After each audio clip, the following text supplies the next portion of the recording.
Вітаю всіх на моєму каналі. Сьогодні готуємо один із найсмачніших соусів з огірків. Називається він реліш. Має кисло-солодкий смак.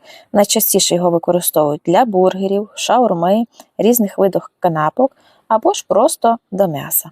Виходить дуже смачно. Отож, розпочинаємо. В першу чергу нам потрібно підготувати огірки. Я готувала їх за 2 різними рецептами і обрала для себе найкращий. Спочатку, як в оригінальному рецепті рекомендується, огірки кришаться маленькими кубиками. Я спробувала скришити їх і натерти на великій терці.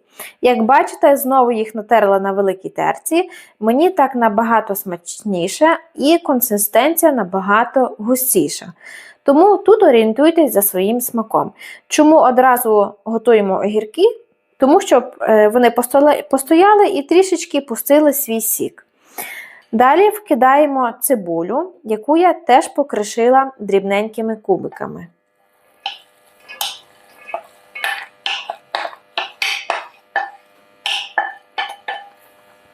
Сюди ж додаємо болгарський солодкий перець.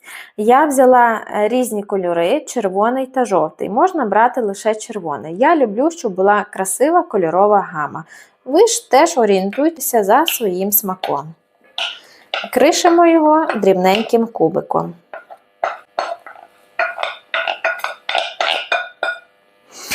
І трішечки для хорошого смаку, для маленької перчинки я додаю ще перець чилі. Я його теж дрібненько покришила. І в болгарського перцю, і в перцю чилі я забираю серединку, тобто всі зернятка. Перець чилі додавати не обов'язково. Орієнтуйтесь на свій смак. Сюди ж всипаємо цукор,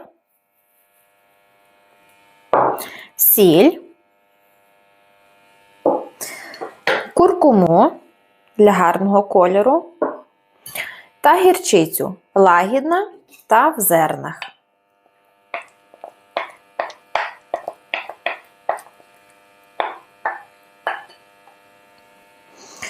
Перемішуємо все.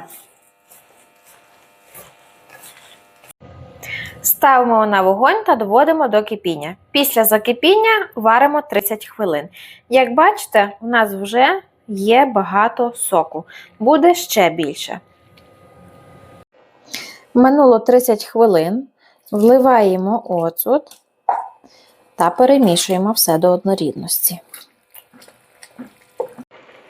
До кукурудзяного крохмалю вливаємо воду, перемішуємо все до однорідності.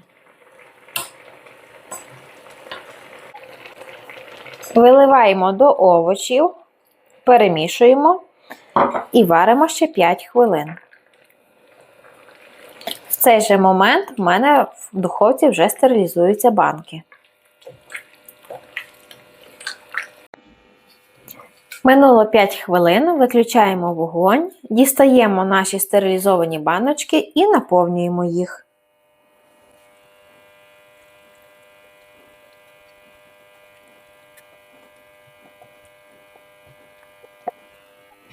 І закриваємо стерилізованими кришечками. Одна баночка наповнена, наповнюємо інші.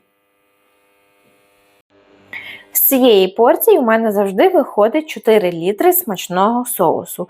Звісно, все залежить від огірків, скільки вони віддадуть вам соку, від болгарського перцю. Хтось може взяти трішечки більший, хтось трішечки менший. Але загалом виходить 4 літри.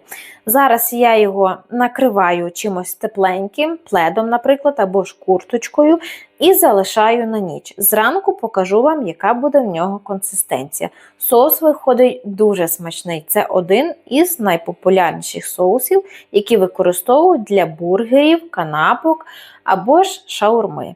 Готуйте, не пошкодуйте. Виходить дуже смачно. Дякую всім за перегляд. Ставте, будь ласка, вподобайку, коментуйте, натискайте на дзвіночок, щоб не пропустити наступне нове відео.